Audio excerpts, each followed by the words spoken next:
I'm aware of that I'm breathing in and breathing out. I'm aware that I'm breathing out. Let's be connected to ourselves and also the sensations in our body. And gently relax all the muscles in the body. Your shoulder muscles. Relax your eyebrows. Relax your feet. If you feel like moving any body part to relax it any further, please do that, but with gentleness and awareness. And slowly we'll bring our attention to our own self.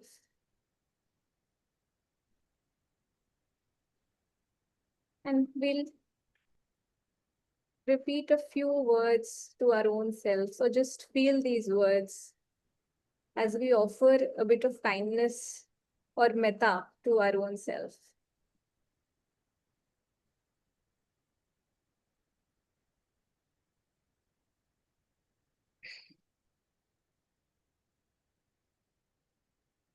May I be well.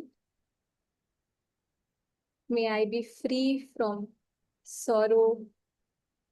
May I be free from jealousy, anger, greed, or any afflictions. May I be well. May I be happy. May I be peaceful. Just let these words sink in. Feel those words of kindness to your own self.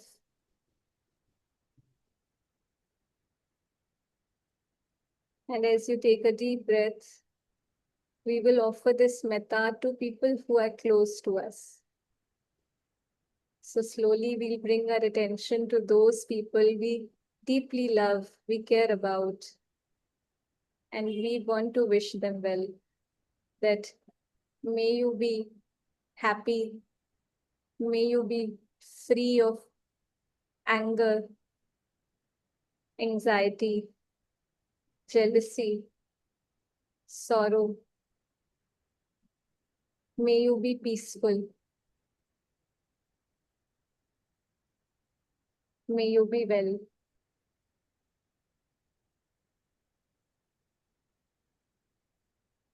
As we offer this to our dear loved ones, we are remembering them and being grateful for their presence in our lives.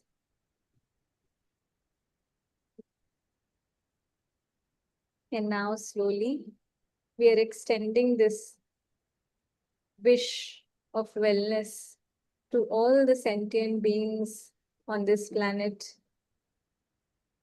other people, animals, birds, plants, other species, that may you all be well.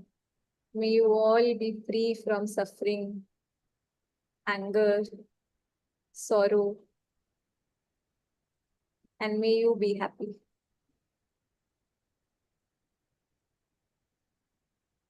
With this deep gratitude in heart and a wish for kindness, let us take a deep breath. And when we feel ready, we can gently open our eyes. We can rub our palms and massage our faces and take a deep stretch if we want, and if that makes us feel well and happy.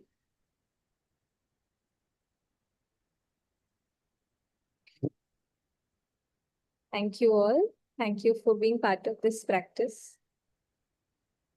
You can write how you're feeling after the practice on the chat if you'd like. And I'll hand it over to you, Neha, to introduce Jayanthy Didi and Kamala Didi.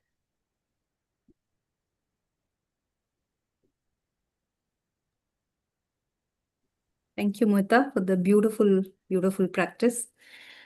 And I think before I introduce Jayanthy Didi and Kamla Didi, I'd also like to share a little bit about Mirambika because some of us may not know. And there's a beautiful poem that was written on Mirambika. So I'd like to share that. And yeah, so I have everyone with me. Great. Where children's laughter dances like a gleam. Mirambika is a place where children's laughter dances like a gleam. Sunlight runs forward to flow as a stream. Birds humming seems like a peaceful chant. Radiant eyes look forward to make friendship with the plants. Waves of energy plunge into the depths to find the treasure of their inner strength. A space for young spirits to explore both inner and outer life finds its meaning by journeying towards the hidden core. So yeah, this space is Mirambika. So Mirambika was started in 1981 on the campus of Sri Aurobindo Ashram, Delhi branch.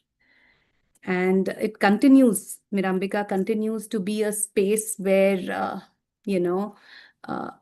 the attempt is to evolve newer ways of learning, newer conscious ways of learning, I would say, which focuses on joyful freedom for growth, where children take charge of their learning and they connect with themselves, they connect with nature, and yeah, they learn joyfully. So that's Mirambika. There's much more. I can keep going, but yeah, I'd like to introduce Jayanthy Didi.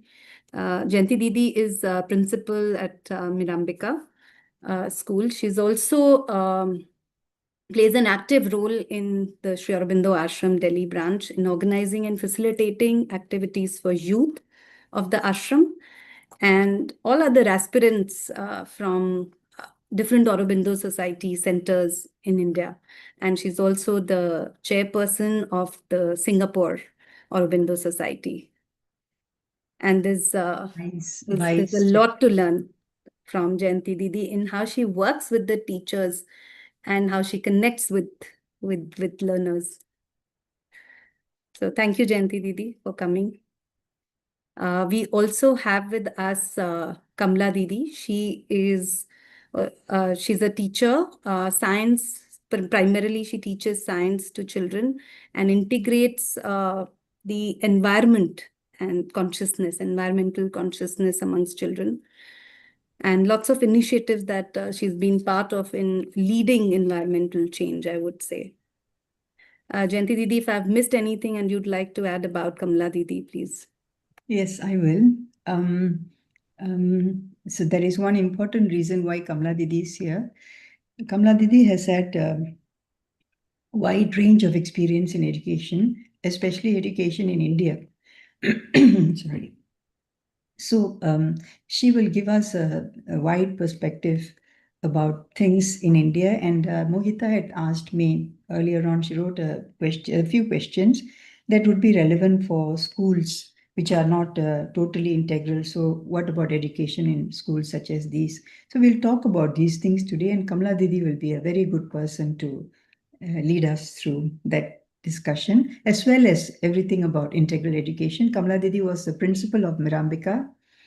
From which year, Didi? 2000 to 2011, I think, if I'm not mistaken.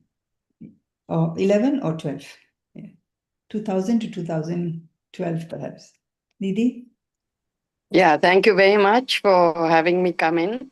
I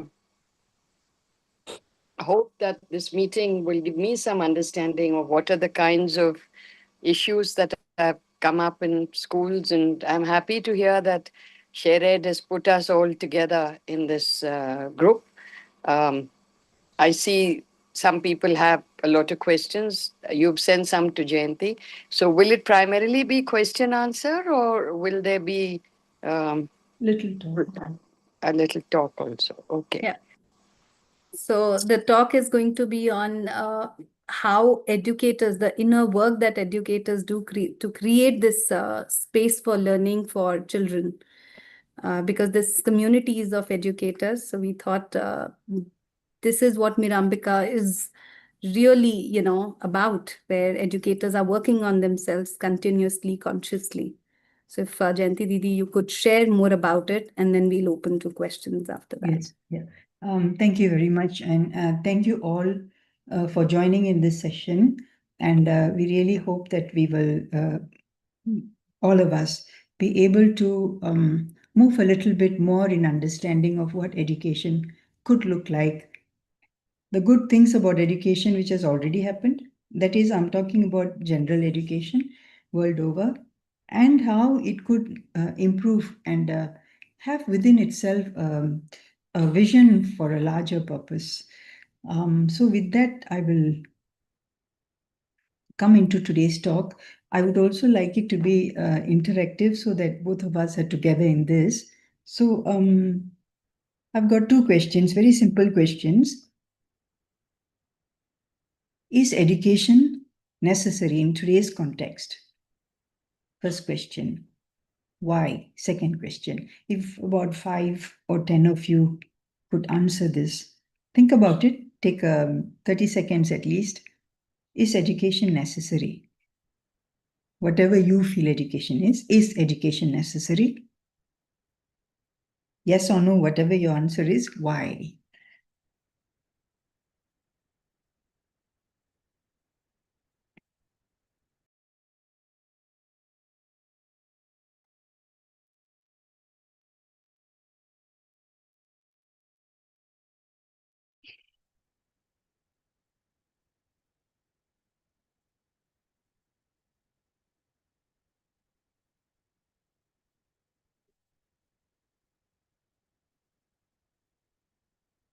Okay, yes. Sanjay.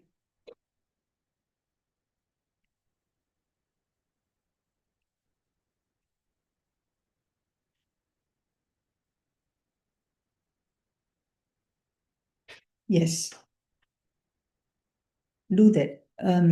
Speakers can't speak. I mean, participants can't speak. They can Okay, share, then Didi. They can speak. Please unmute let us themselves see. and share. Or they can raise their hands, we can see Yeah, them. do share. You do speak. Can I share? Yes, please.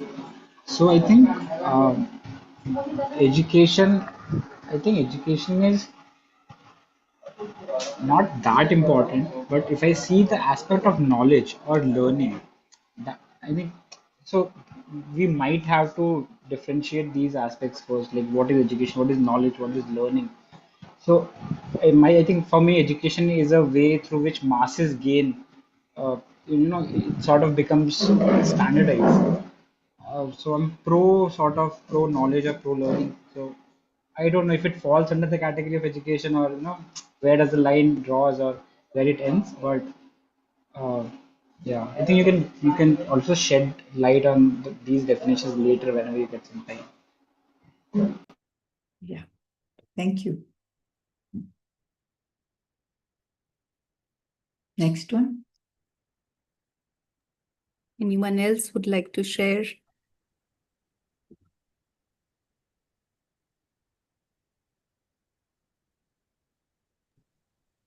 Sanjay ji, please go ahead. Good evening, ma'am. Jayanthy, ma'am. Yeah, education is helping us to ask question as well as education help as making human as a human being. What I think. Ask questions, make a human a human. Human being, yeah. Okay. Thank you. Amaranth ji, you can share.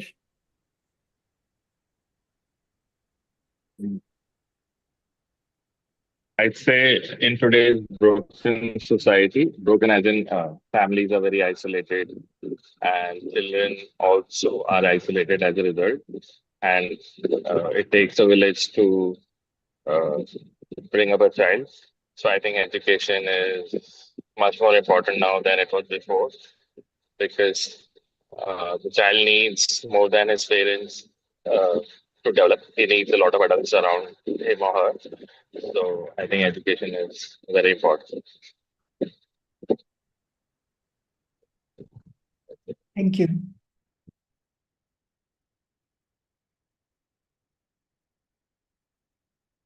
Komal, yes. So, when we say education, I'm hoping it's formal education, You because can we are define. learning reading, and kids also learn just by observing, just being their own curiosity. So for me, formal education, I think it has become necessary in our society because certain knowledge systems need to be acquired to be able to, like for example, FLN or basic literacy and numeracy is needed to understand other higher things or to access even the net and other information and everything. So yes, certain degree of formal education is needed, because not all parents are equipped to teach their children. They don't have time or resources or inclination to teach their children. So that, and second, I think education is and still is a means to earn a livelihood, to be able to move across, like jump or move your social like status by earning money to come out of poverty. It's still like looked as a way, like a best way to come out of poverty and elevate oneself in your class, in society. So yeah, I'm a proponent of social and formal education system. Thank you, Komal. Komal is the fourth speaker, am I right? Yes, Didi. Let's hear from a few more. Just get some. Krishna, I see. Maybe we can have one more. Krishna. Yeah, hello, this is Krishna. So I feel, education in conventional sense, which is basically going to a school and then learning a few courses and then, appearing for an exam and then figuring out if you really do good well at. That is not necessary. I believe that is just totally unnecessary. I mean, whatever you want to learn, you can learn wherever you want. What is more necessary, in my understanding, is freedom and opportunity to explore and go around and discover yourself. So, but like we have already discussed this, that education is not very easy to define. So maybe our definitions will have to align before we answer this question. But I believe that the kind of education where you go to a school and then do courses and then write papers, that I think is completely unnecessary. Sometimes even detrimental. Thank you, Krishna. Okay, some more voices. I mean, everybody has different viewpoints already, so this is education. There's Neha and Anusha, two more. Yeah, okay. So yeah, that also, that rightly said, depends on definition also, but I think education is necessary in itself because it's not just learning, it's also applying that learning in practical life. So we may discuss it further deep down, what is good or what is bad in our education system itself. But thinking even such an aspect like giving exams in a school, in a traditional school, also prepares us in some ways to handle other pressures in our life. So I think education is important, and we can deal with what factors we want to have to prepare a better society or a better perspective when we talk about young children and adults now in today's context. So what are the elements which can be included and which have to be removed, uh, and as compared to like what was essential maybe like 15-20 years back. But education in itself is important for me. Okay. One more. Neha.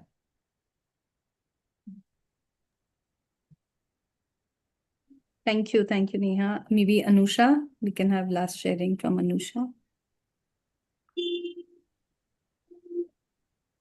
Am I audible? Yes. Okay. Education to me is an aid to life. It's a preparation for life.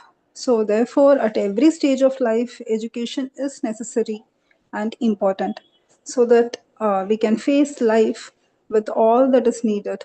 So education is important, and education is the preparation of the human being, and education is valuable, in terms of its contribution towards the personality development and the character formation of each individual.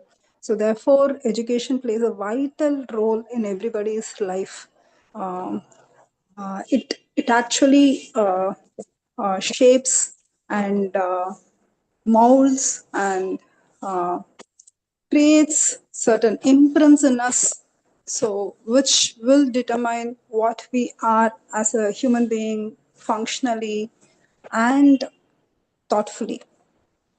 So the way we think, the way we feel, the way we act, everything can be traced back to what education has given us. Apart from the other factors that have a role to play, education is also one of the key factors in what determines who we are as individuals and as a society, as a cumulative effect of that individual human being. So education shapes the individual and the society, the nation and the world. So it plays a key role and it's very highly important. That's my feeling. Thank you. Thank you very much. Thank you so much. I think the last speaker sort of summed up the larger vision for education. All of you saw that each one of us have a certain idea of education, and accordingly we'll practice it with ourselves and our children. So how far we are going to go will be determined by the inputs we put in. But what is going to shape the kind of inputs we will put in? What will we put into the effort towards education? That will be determined by the goal we have. Why education? Excuse me, sorry. So in today's topic that we are going to discuss, it's about what are we here for? Where we are talking about education, we are saying we are practitioners of practitioners in education. Then there has to be a purpose. If it is to, I mean, there are many purposes. All of us have gone through it. I mean, it can be for my livelihood. That is also important. It is for me to know how the world operates. That is also important. It is for me to shape myself, my character. That is also important. If we turn to integral education, the purpose of education is to find oneself and to know oneself, number one. The second is there is a deep-rooted knowledge in this belief. It is the knowledge that deep within everyone there is something that knows. And if we spend time to go within and listen to that, then we will get the answers as to how to navigate one's life. And that thing inside will become the educator for this person who wants to be educated. So that is something fundamental in integral education, which we practice and we try to practice. Whether we 100% practice it, I will not say that. We are trying our best to practice it. The goal is right there. Far away, it is high up. And our focus has to be on that high goal. So if that is the aim of education, that is to know yourself, to find yourself and to know yourself, then what is this self? This self which knows everything. Then it will take another twist. It can't run away from something we call spiritual education. It's got nothing to do with religion. It is only about one part of the being which is there within, which needs to be discovered and which is going to help us to navigate life. So this is the business of integral education. Integral means a few entities are put together. not integrated, but they are integral. Integrated means this one piece, and the two pieces are joined. I can always pull them apart. Integral means they are just merged together, fluid. You can't separate them. So the 5 integral components, the body, this part, the vital we call it, the emotional desire soul, the mind, the psychic being, and the spiritual element. So these 5 things are the pillars which we have to one by one understand and not treat it one by one, of course, after that. Alongside, actually it is all spontaneous, but we need to know this. Mind needs to know how to compartmentalize first and then to see how they are actually integrated. So in that practice, we have a whole lot of things that we do with the body so that body consciousness can grow. It has to grow. Body consciousness has to grow. It has to become more sensitive, has to become strong, healthy. It has to become supple. Its speed, when you do exercises, when you run, your speed has to progressively increase. Strength, your muscle strength has to increase. So you will always see a progressive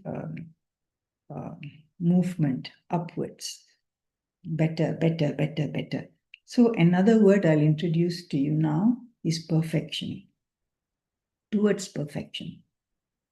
And we can all say perfection is sky high. I'm not going to say, oh, you reached that point, no, then you're perfect. Nothing like that. So there is something called perfection we have to work at. I'll bring all this together somehow till later on in a few minutes' time, but this is one thing. So that if the little baby comes into our school, 3+, the baby will have a spiral curriculum with physical development. Baby should be able to walk properly. Baby meaning 3+, nursery child.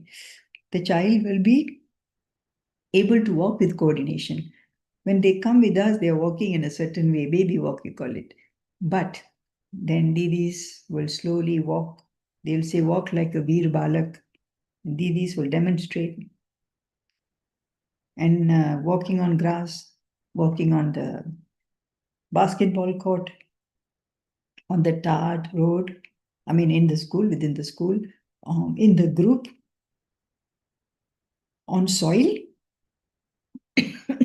and so on. So different kinds of walking and with good posture, perfect posture, good coordination, and then slowly after the body is set to that, then your speed at walking and the way you control your walk. And then of course, then the limbs, how you control your limbs. Then physical education goes into other things. If I give you a ball, how would you work with it?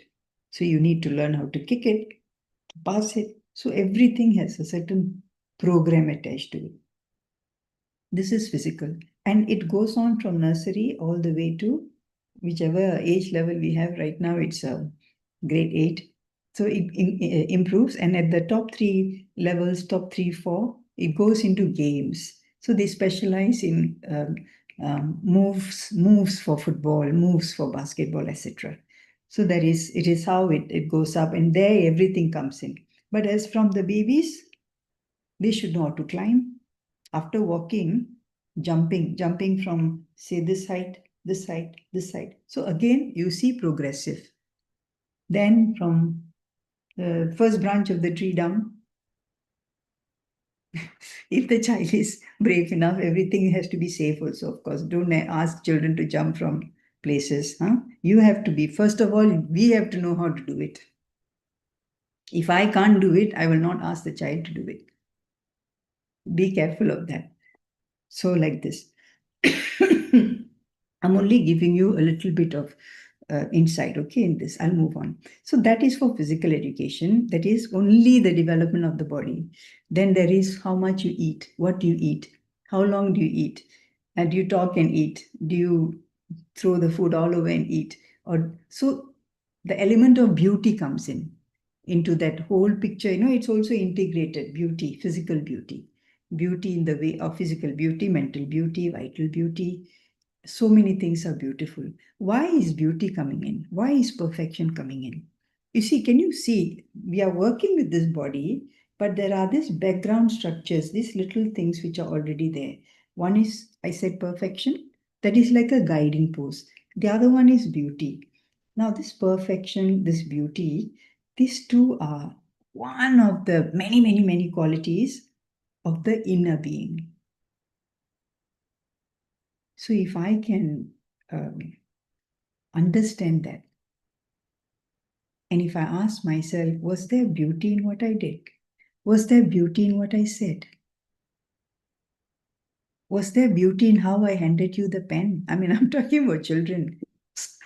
It's of course fun to flip the pen away and somebody catches it in perfect movement. There's a beauty in that.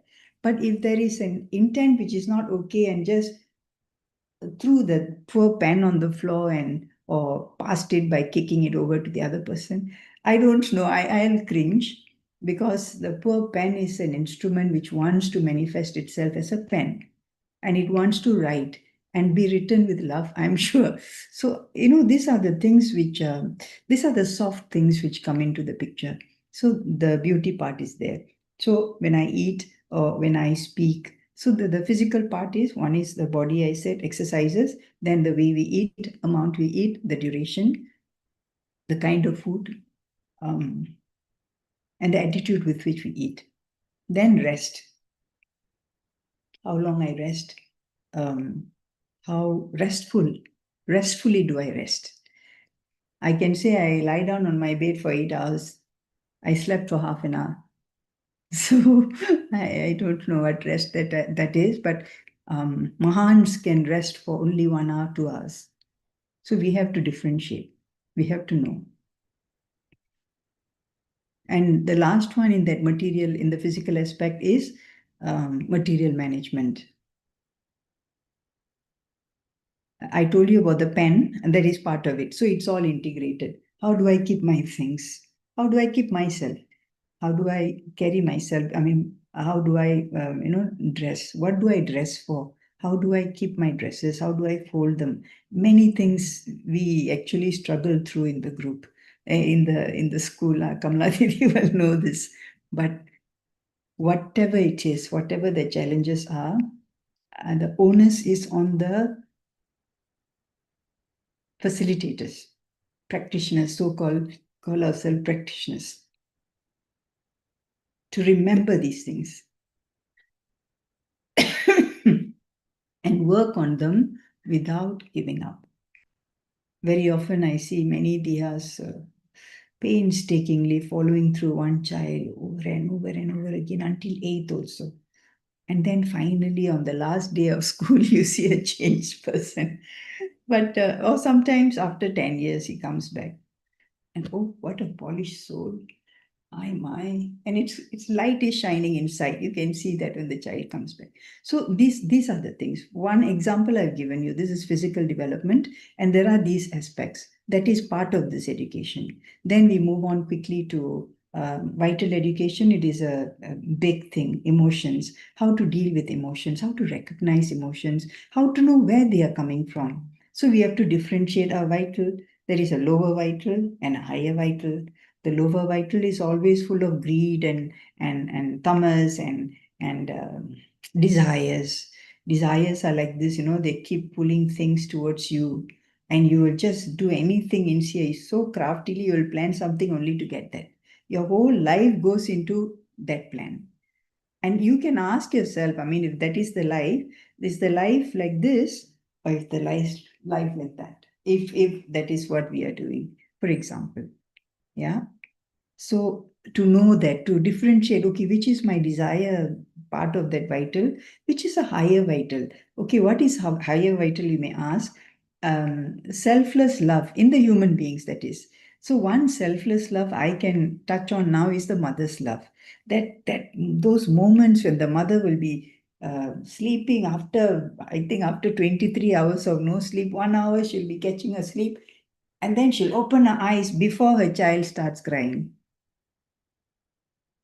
and she will go and feed the child, no complaint. That kind of love is something else. Is that beautiful or not? So we ask those questions also. Is there beauty in that? Yes, there is a lot of pain and lots of hard work, and yes, your heart will go out to the mom, but she does it with joy also because it's for the baby. It's not for me. It's for the baby. So it is not now directed towards myself, it is outwards. So that is a higher form of love. When you fall in love, you like someone so much. Is it because oh, he gives me lots of protection, feeling of security? He makes me feel proud when I walk with him. Da, da, da. You'll only hear the word my every time. Versus, oh, how inspiring this person is. I wish I would at least learn this one grain of thing from him. And there is inspiration. That is another thing, because something inside you had been lit up by something nobler which you want to open in yourself. So that is another vital yearning also. Vital also has those beautiful desires. So finally, I'm coming to conclude the vital bit. In education, vital has to learn how to submit itself to the highest. That is part of this education. What do we do? Music, art. There are a lot of things that we all do in all schools which help us develop the vital part. But what is happening in schools now is everything, oh, we need to have music, oh, we need to have literature, oh, we need to have science, oh, math. But why are we doing those? We are not sure. Is it to enjoy, or, oh, the parents need music for their children? Yes, we will do music. Or the curriculum needs them to sit for a piano exam. We'll do music. Or is it, let us gather the children together, let us all sing together, play musical instruments with them, get the children to play musical instruments, and without any expectation, just have a gala time, again, bringing in perfection, beauty into that practice. And it's not just done overnight. It has to be, ingrained in the children from nursery. Didis invite them with a song. Didis will give them instructions when they are, it's not a performance, we call it an offering. When the red group children, 3+, they stand around, they are moving around and looking around what to do this and that. Didi is seated by the side. She starts singing. Sare bacho aa jao is Sare bache aa jao. Like that, she'll start singing and all will come. And they will stand there and she'll give many, many, many more instructions and they'll start doing. So music becomes part of living, not part of a curriculum. Dancing becomes part of life. My own movement around is a dance. Why don't I do that with them in the group, in the school, with a purpose? Playing instruments. When you play the flute, how do you feel inside? When you play the trumpet, you play the drum. What is happening inside? What is the vital doing? Is the vital settling or not? When the vital is turbulent, it's not settled, it's wasting its energy. When the vital is settled, then energy is channelized. And this energy can be used to do something useful. So that is vital. Tell me how many minutes I've eaten up. Mohita? We are at 5:44, Didi. We can do it we can go till 5 or 5:10 if you want. Okay, I'll get that. So this is vital. Then we go to the mental. So in integral education, the human mind, see, we are only working with this being. I'm not working with books. Note that. We are working with who I am. I'm working with that. So the mind. There are 6 faculties to be developed in the mind, according to Sri Aurobindo. And this is something that you will find similarities in our conventional education too. The faculty of attention, which leads into concentration. So faculty of concentration, being able to be attentive and concentrate. Now just ask ourselves, and then think of your children now. My attention span. 10 minutes? 5 minutes? 1 hour? 1 second? My children's attention span. With attention, concentration happens. So faculty of concentration needs development. How do we do it? That there is a program. Meaning, it's not like children come, let's now learn how to concentrate. We start with concentration music. Before games, ideally, we should start by standing in a circle, concentrating within ourselves, and then jumping into the game. Before we start any activities like what Mohita did, she brought us through this concentration. Simple concentration. Close your eyes. Ask yourself, where am I now? Who am I now? What am I going to do? What is the purpose behind it? Be very clear about it. And then ask whatever it is that is going to be done. May I give my best so that the best will be the product for the best of this whole world or all around me and myself. Something like this kind of concentration, sincerely carried out, will increase the quality of the work. This is a fact. You know, when you sit at your office, like how Jasmeet is sitting now, when you sit, you just sit there. Before opening anything, you just have to sit and concentrate. I am here at my office. You have to know why you are there. You know, you have to be there with it. It's not like you have dragged your bag and everything, come out of your house in a hurry and a flurry and some shouting and some whatever flying around, and then you enter your office and then you dump everything and then you open the laptop, and then where are we? Where is concentration? So you have to call everything in. With concentration, there is a chance for perfection. Therefore, the first faculty is concentration. Second, observation, faculty of observation. Then the faculty of memory, to be able to remember. The faculty of imagination, the faculty of expression, and logical reasoning. 6 faculties. Each of them have to be developed in the child. And the child will be a genius. I mean, exams or no exams, the child will be a genius. And you will see this 20 years from now, 20 years later. I don't know why Jasmeet is smiling. Maybe your children are geniuses already. Just say something. Tell me, Didi, you are wrong. Didi, I think, no, not at all. You're not wrong at all. It sometimes feels very simple, and what you're saying seems very logical and very sensible. But somehow in education, it also seems very far removed from how we've all grown up with education and difficult. But I've also seen how beautifully Virambika does it. So I'm smiling because, yes, it's right and it makes sense. It's also simple, but it's also hard. Yeah. So, because these children will eventually choose something which is, you know, what you call it, strumming inside. It's strumming inside, tells me, I know you do this, you do this, you do this. Very quietly, insistent. And they pick it up. And maybe they will become a musician, maybe a mathematician, a dancer. It's not like what mommy, papa says, I have to be an engineer, I will be an engineer. And then suffer for the rest of my life. Maybe they don't. Maybe they are meant to be engineers. Maybe they are not meant to think like that at all. I don't know why all of you are being exposed to this now. Maybe for some other purpose.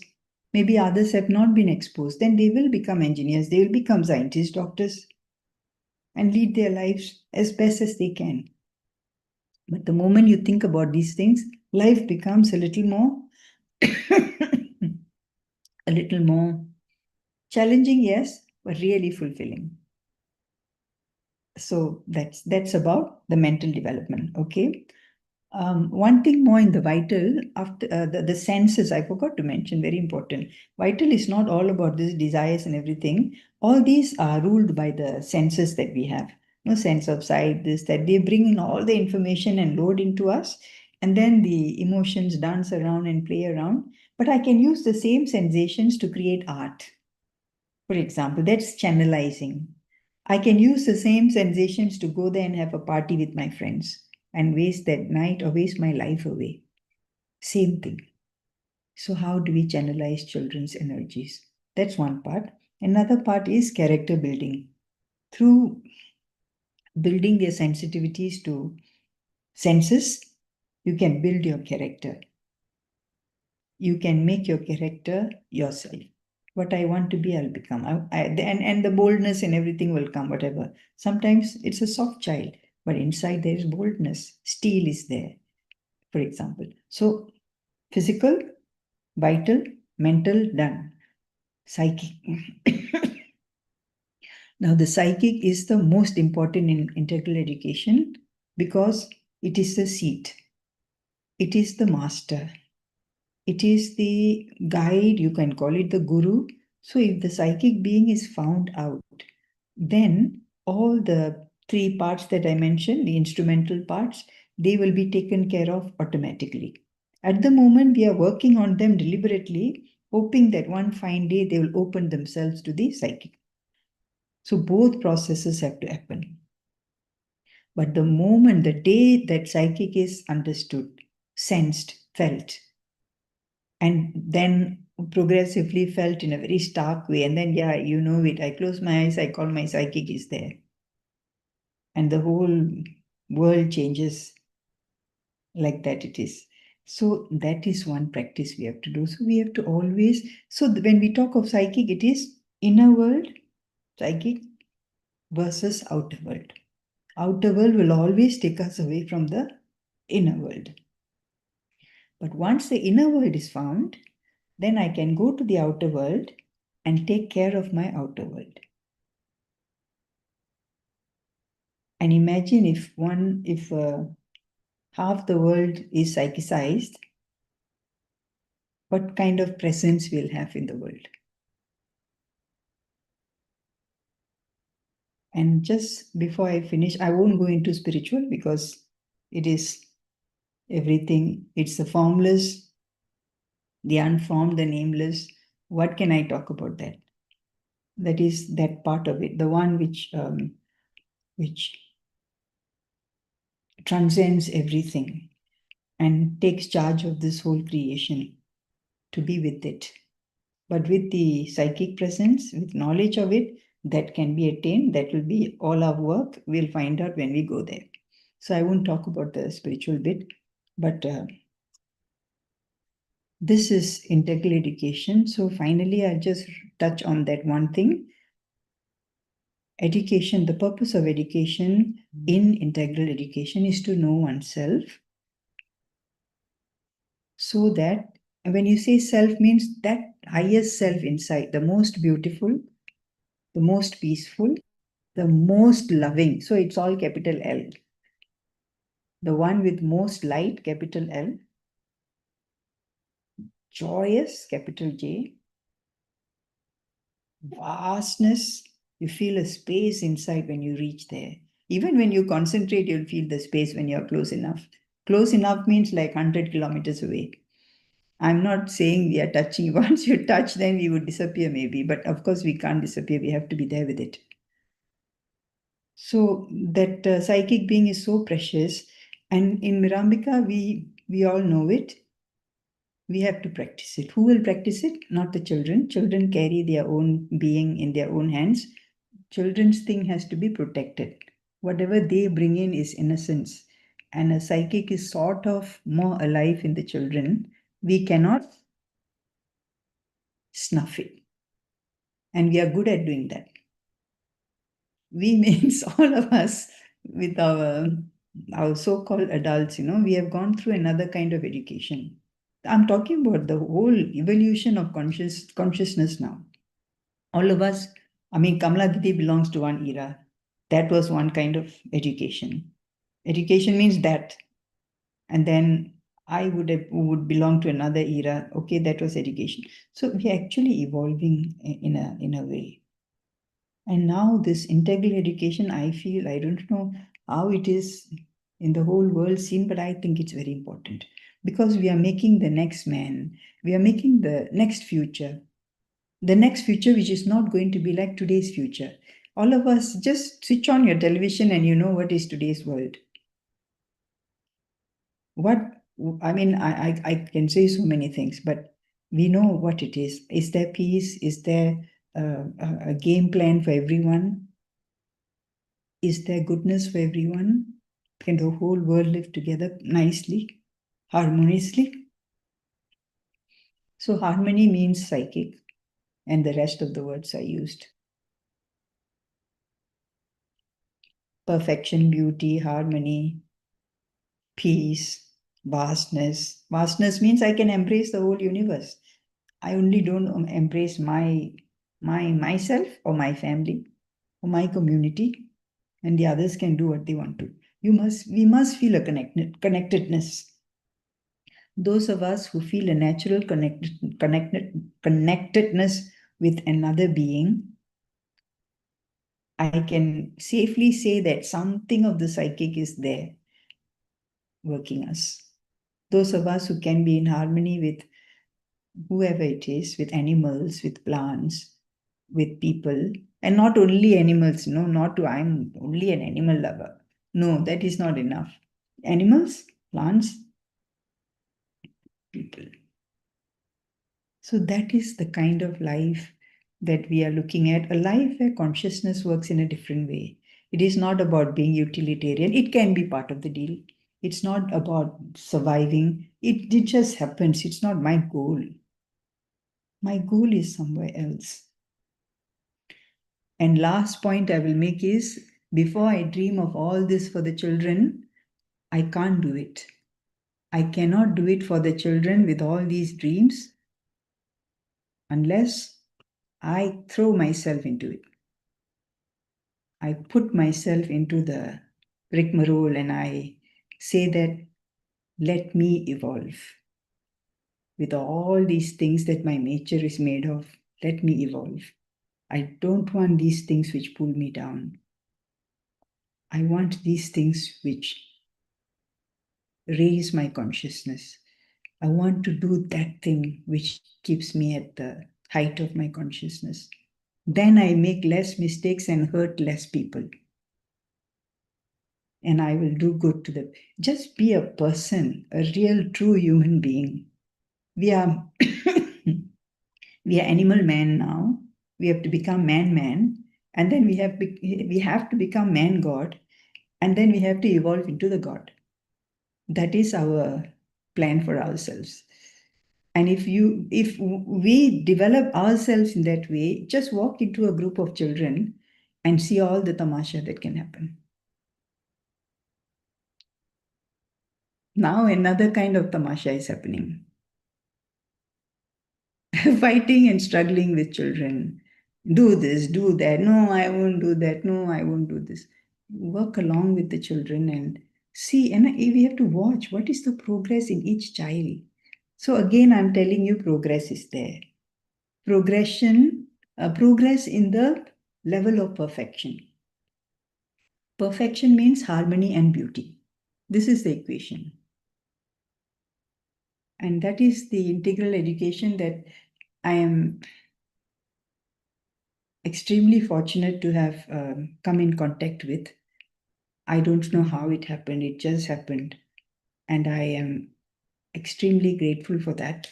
And I know that sometimes this universal being, without calling it psychic education, something like that is happening in any school. Any school you go into. Maybe it may happen. But if all the teachers are open to that idea that yes, there is something deeper down inside which will touch me and which will help me to change, not on the outside, it's all in me. If I believe in that strength, then things can happen in a beautiful way. So this much, I'll stop here. This much for integral education and how to use the inner being, inner guide to help us do the work. Like I said, inner guide has all those qualities. When we take the inner guide, those qualities will help us to do the work in a certain way. So I rest my case. I want to know if Kamala Didi has something to add, because later on you'll come in a big way with questions.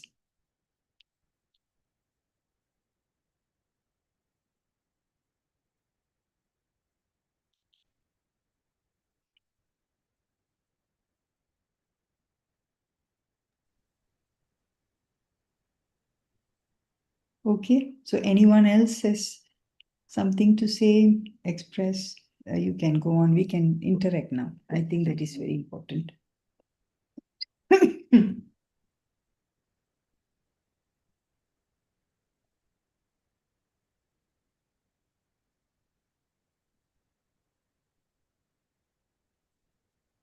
Seema ji, would you like to share something? Yeah, good evening, ma'am. Recently, I have been to Eklavya. I got this gift from there. Oh, yes. And they mentioned about Mirambika. So I was very much interested in knowing this, and fortunately, I got this link. I just landed up. You also landed up. I would like to. Thank you so much, sir. Thank you. I would like to visit Mirambika if you can allow me. Oh, At most present, welcome. I am working as a vice principal in Delhi Government School, Very nice. and I am working on primary school education basically. Yes. 80% of my time. So I think Mirambika can be an inspiration for me, a guide forward for Please. me. What you do, we want to see you in Mirambika, Seema. So you write into mirambika.81@gmail.com. I'll just put it in the chat. If you want to visit, at a good time, we will ask you to visit. You can bring one or two more of your senior staff and all that, or whichever teacher you want to bring in. Oh, that will be really nice. Oh, thank you so much. I mean, anyone from schools, anyone at all. We have children coming from all the teacher education colleges. They come in Oh, batches that's great. for a week to observe. Very much they are touched by teacher-children relationships. That is very real to us, no? But where is it all coming from? I just spoke a little bit about the basis for the way we do the things that we do, and why we do the things in that way. The example that you gave about the pen, no? We should treat the pen like a real pen, not like a casual thing, no? So that I observed at Eklavya School.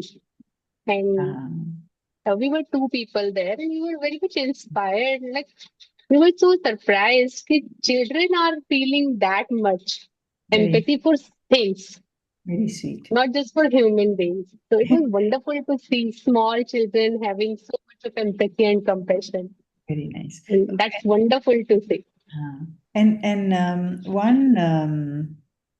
one thing that Komal said, no, I just wanted to pick it up. One question I have: do you see children treat materials roughly?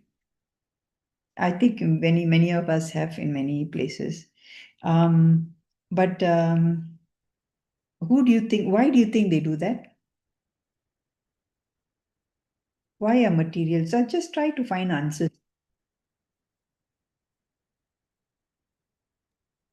Because we don't feel any connection with those things. No connection. Okay.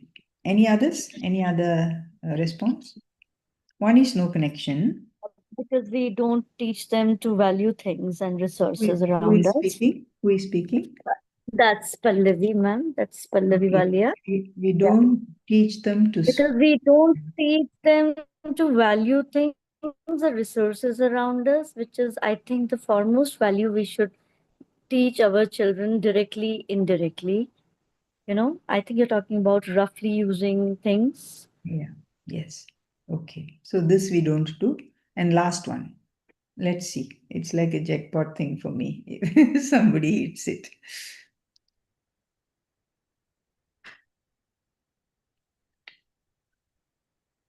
Hello. Probably they don't see their elders. Because kids, they imitate or they learn from what they observe. And if they don't observe that being done by their parents or by the adults around them, uh, even if we preach, they would not accept that because they have not seen you doing that. So that would be one. So which of the three will be worth doing? Only one thing worth doing. Teaching them? What was the other one? I forgot the first one. Out of the three things, which one is worth your while? One thing.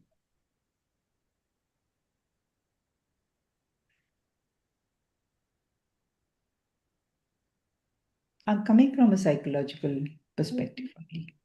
This is pure psychology. Like leading by example. Yeah. Yes. Leading by example. No amount of preaching will work. If Papa preaches and preaches and preaches, and he goes to the kitchen, he takes the spoon and tosses it on the dining table.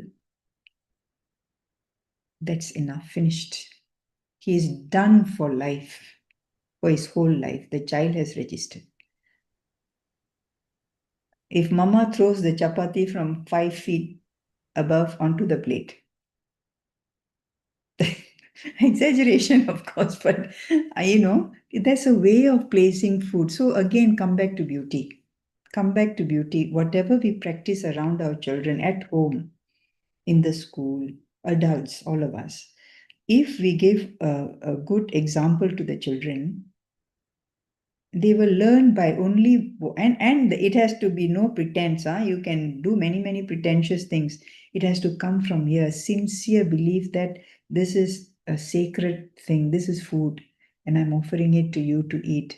It's an offering to the gods. For example, if somebody puts it down on the plate in that way and I'm served like that, don't you think I will learn how to serve like that also?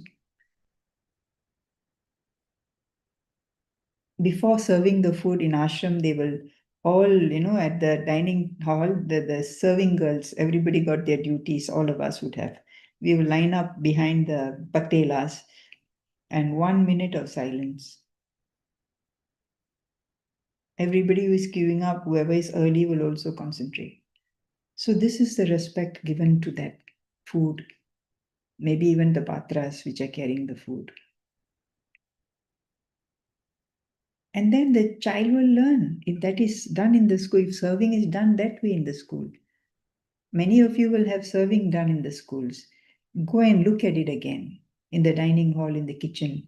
If you want to change those things bit by bit. Do reorganization, call the people together. Don't shout orders, but what? You have to appeal to everyone. Is it nice to do it this way? Okay, never mind. If they can't do it, let me try. Let me give an example. Get a few people who can work with you and start like that. Looking at you, other people will learn also. And there is a beauty in receiving food and eating that food, for example. And this goes for everything. Not only food, not only the pen, everything.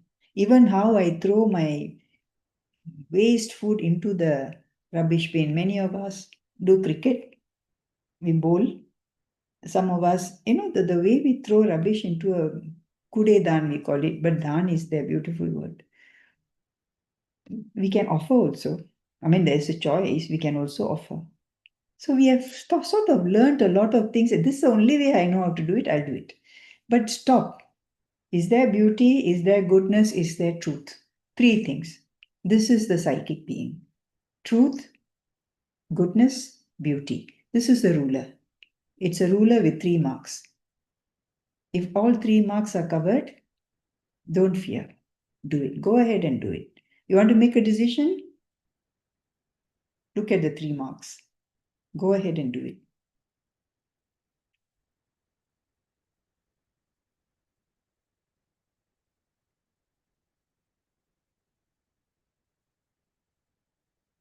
Next sharing. Anything else? Kamla Didi, are you there? Yeah, very much. Yeah. Okay. You want to say something? I asked you just. No, I just wanted to add to what you are saying. Yes, please. In that, in our formal schools, there seems to be a lot of competition between teachers, about between groups, between classes. Everything is geared towards one-upmanship.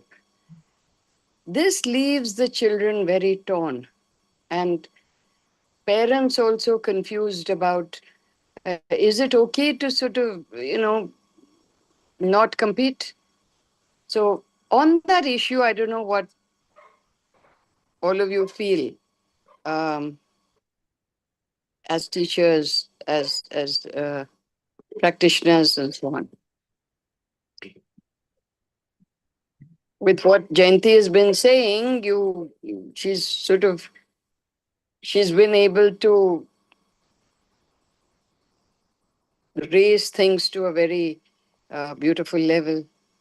But practicality is that we have to live in a world which is extremely competitive, and competition is the key word to progress.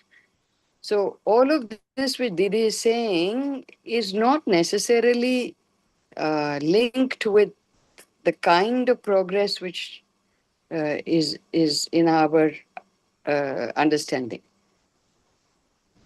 That's all I wanted to add, that we need to put it in context with what we think now and how we can change it. Yes.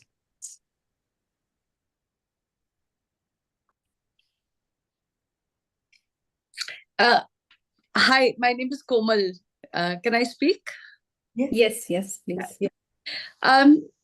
Just on that last point, just to introduce myself, we have an NGO in Delhi called Bright Futures for children living in slums.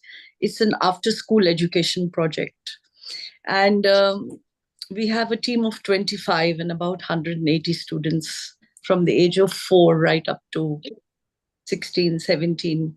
And just on the point you said, there was a lot, suddenly in the last few months, there was a lot of politics in the team, a lot of negativity, arguments, oh, so-and-so said this, so-and-so happened, blah, blah, blah.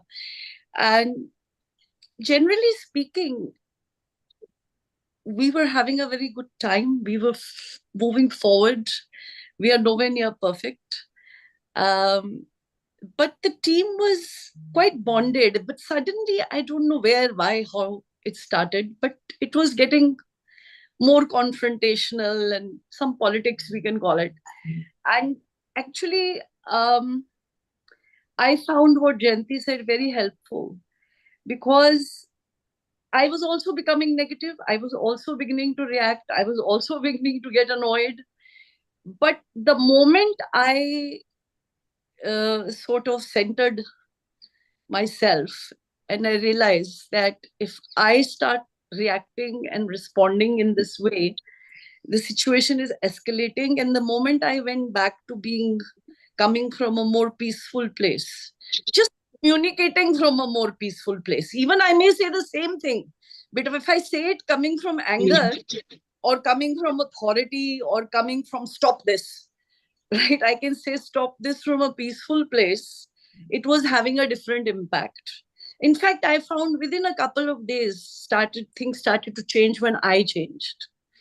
So I think even though we live in a world of competition and one-upmanship and politics, and I'm not saying that it will not happen, but I think as a person who may be in a leadership situation, it is important not to fall in that pitfall, which I was definitely falling. I was also becoming negative and reactive and annoyed, and it wasn't working. I mean, I could have forced them to shut up because I am like that. I can be very commanding. But it wasn't the appropriate thing. It wasn't creating the result. So yeah, I think coming from the inner self or the inner guide or centering yourself and then communicating is very important. That's what I wanted to say. Yeah. I just one small comment. You see, whenever we run organizations, I mean, or anything at all, the gathering of people come in, and we have to recognize that each one of us come from different places, inside, outside, and we have different intents. And if you look at the level of consciousness, our consciousness level operates differently. It is different for each one of us. But the beauty is when you come together, and if there are a few people, just a few in the group, who will say, come, let us settle down and see if we can silence ourselves, go inside, and just that quiet space. And if you can start from there, then every human being has that in him. If we can touch on that first, instead of on the surface where all the ambitions are there. See, a peacefully running organization like yours, you said, maybe it happened because you may know the reasons already. Maybe one or two walked in with another agenda. And but then those would be, you have to sort of, you have to engage those right in the beginning, maybe perhaps. Oh, come, this is what we do here. Be very clear about what this organization is out to do. And the higher, the more generous your aim is, you will be blessed in a beautiful, in having a beautiful organization, which is going to benefit everyone. So that intent is very important. The right in the beginning, the aim, what is the goal of my endeavor? What is the aim? If the aim is there, sky high and far away, it is going to shed its light on the entire universe. If the goal is just close to me, then the light is only going to be on me. And that is, you won't get your resources anyway. It's not practical. You only get yourself to work on your own things. This is what I felt, that everybody was, and it's just not everybody, it's just an expression. Few people, it was criticizing, or so and so did this, etc. And then I also sort of remembered and reminded that look at our goal. It is so big. It is so beautiful. It is so amazing, right? It's for the children who are living in the most extreme, challenging, resource poor, 6 to a room, no toilet, kitchen in the same room, sleeping in the same room, one, rope, the clothes are hanging, no cupboard, no bed. And, I said, we're doing such amazing stuff. Now, why we are talking this small matters, we are making them very big, and we are forgetting how amazing is the result we are creating. So that you're right, just revisit the aim. Yes, revisit. And with the team, right? You create a warm circle. It's not a formal circle. Never a formal. Corporate circles. The corporate circles have to become warm now. They can't continue to be cool and corporate. They have to come down to human levels. They are. Yes, definitely. Yes. Didi, just for the sake of time also, I would request everyone, if you have any questions, because we have 15 minutes left, to please write your questions so that we can take them in a more synthesized manner. And Jayanthy di, Kamla di, if there were two broad questions that we also had in mind with respect to the topic, and one was, of course, one is you've started to share about integral education. So even if we understand the purpose of education, we feel convinced that that is the purpose of education. Even after that, what are some individual practices and some collective practices that educators can do, which can help them and to remind them to get back to this way of being? That is the first question. And the second question is, because a lot of us are coming from formal education systems, government schools, private schools, who are working in set of constraints of curriculum assessments, what would you suggest to adopt or adapt with respect to integral? I'll take the first question. Kamala Didi will take the second question, and then we will exchange later. Sure, thank you. Practices in schools, like I said just now, no, we need to create warm circles, circles where there is trust. So both of us are the same. We have to sit down, and we are here for the same purpose. Let us sit down and revisit the purpose. Let us, invoke peace, harmony for the entire group, and then do shared things. In Mirambika, for example, for Sports Day, children make their own mementos. Then what the diyas do, they try beautifying it before the children receive it on the final day. So we will all come together, we sit around, most of us, whoever can. Whoever can't come, with no forcing, we also understand there are constraints with volunteers who are living outside.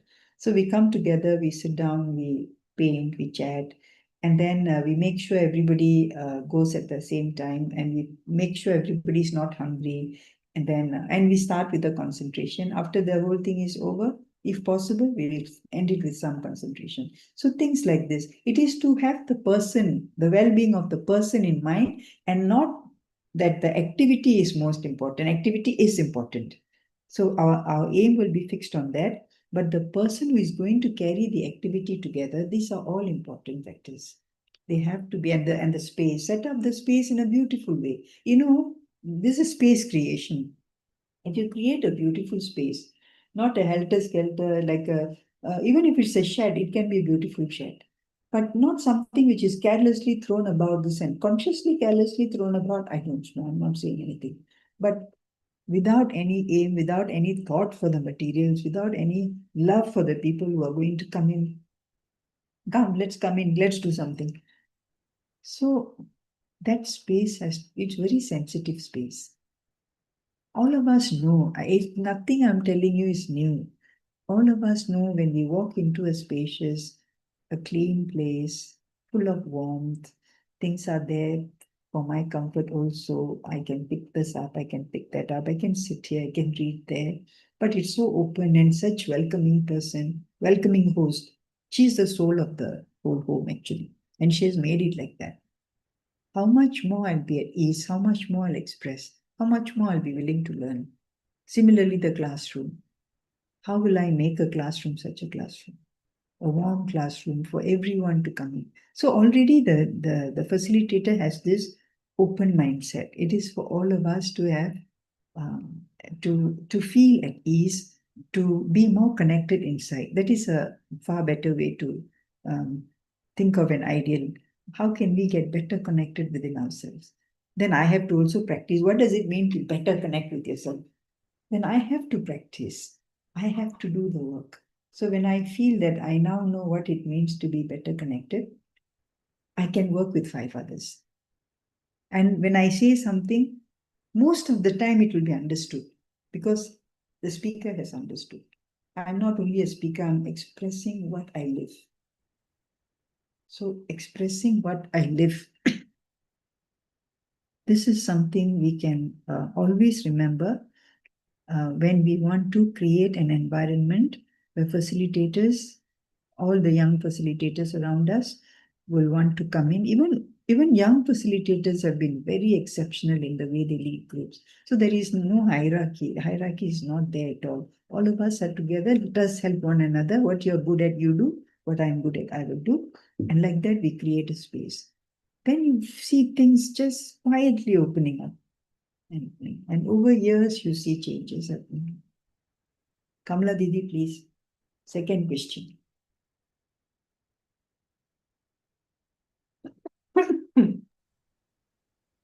Second question was how to do it, what to do. No. Why do we do it? Maybe the question was coming for all educators who are coming from formal systems within operating within the constraints of the system. How do you propose integral way of education, or how would you suggest us to integrate it, adapt it, adopt it? First stuff is don't think it's a constraint. Very important to understand. You have been given a school, you've been given children, you've been given a great opportunity to make a change. To start by saying, no, I'm in shackles, I'm sitting in a jail, I have all these textbooks to correct, and blah, blah, blah, blah, blah, has to end. You go into it joyously, you make the best of it, you struggle along with making mistakes.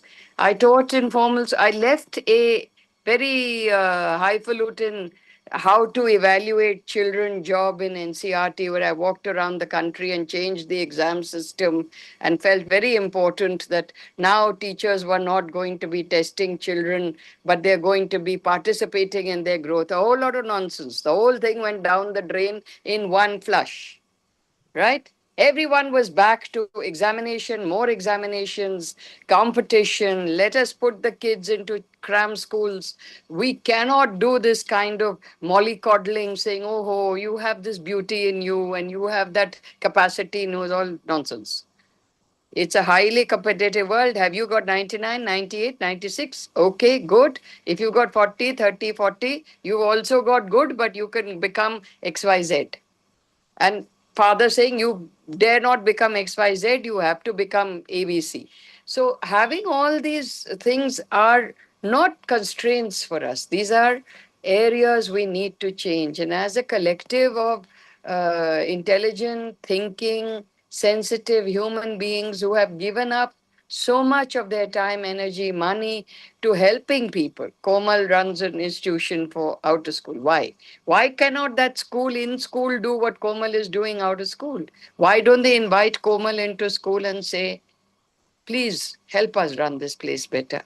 Why do we have cram schools? Why do we have to make our children afraid of taking entrance examinations? So constraints have to be overcome first. So we have to move from the kind of schooling, kind of attitude we have towards the school to becoming more integral in the classroom. When I came into the Mothers International School, I was very lucky because the principal of the school was Mrs. Indu Pillai, who was a liberal democratic lady.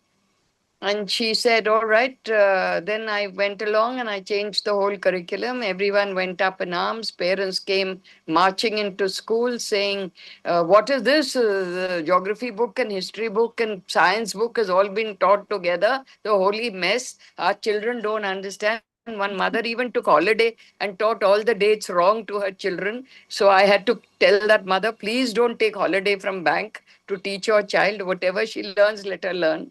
And I was hauled up because in the examination, the child said, Didi, ma'am, I don't know where Shanghai is. So I said, here's Shanghai, market. And there was another, how dare you tell her? Why didn't you tell me? I said, well, everybody will get 5 marks for having marked Shanghai, wherever you marked it. So all of these radical changes have to come from the individual. We are a powerful group of people. If we cow down and say, I can't do this now, I can't, I have to teach that Tipu Sultan is better than Shivaji. If bad and Shivaji is very good, I have to take a view there. Do I believe it myself? Do I want to say things that I am not convinced about? How do I work my way around it? Today, I am required to follow a curriculum where there is so many things that the periodic table's been removed, evolution has been removed. What do I do then? Do I say, oh, well, children, we all fell from the stars. We were never revolved, we just arrived on this earth. Like the Pandavas and the Kauravas, we were just there, believe it. So Didi is talking about what Sri Aurobindo too. He spoke about the fact that blind faith in tradition is not where we are coming from. We're taking the best parts of tradition and bringing into modernity. We need to understand that, yes, there were certain wonderful things that happened, and we need to figure out a way to make our children aware of those things. Very true that we have been colonized, our brains have been colonized. We tend to feel that if I speak in my mother tongue, I'm not, class, I have to speak in English. All of these chips on our shoulder we have. So first is to don't think of them as constraints. Second is to move from just making do to perfection, beauty, power, which Didi spoke about. Let our examinations become experiences of learning and joy. Can we change that? Can we have our children feel confident and say, all right, miss, you want to give a test, give it. I will write what I know, and this is also a test of what you taught me. So I will also let you know that you didn't teach me all this very nicely. So I am writing whatever kachapucha I am writing is because that's what I understood from your lecture. Lastly, don't rush. Slow down. No harm in not completing the curriculum. There's a lifetime for that child to learn, whether an exponent or a linear equation and where it will be used is important. So going slow. These are my understanding in all these years of working with children, and I hope it will help answer your question.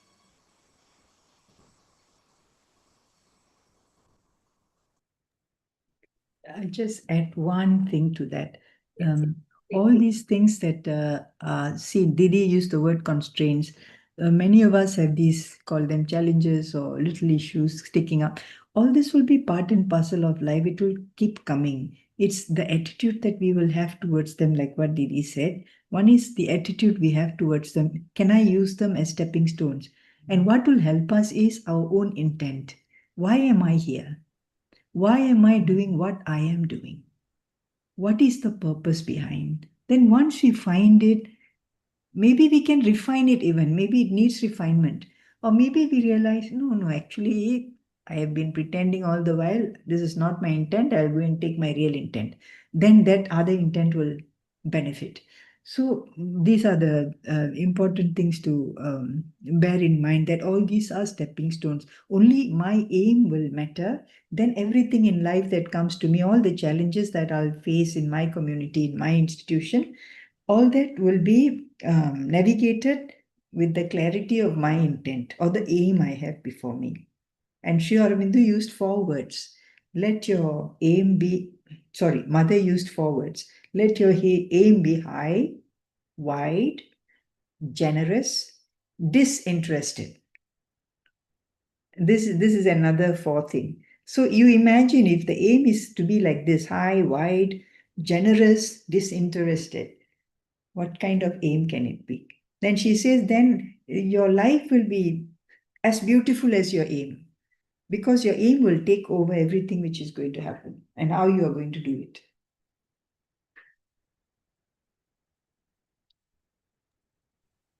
Thank you so much, Louis. What I'm hearing also is that the focus and the constant remembrance on the purpose itself will create agency within us to change, and the courage within us to change whatever we want to change. Yes. So thank you And so what much. we want education to be, remember we started with this, Yes. every one of us had different purpose for education. So whatever your purpose for education, that you be clear about. But if you think purpose can be higher, go ahead, explore the higher one. Didi, Kamala Didi wants to say something. You have to unmute yourself.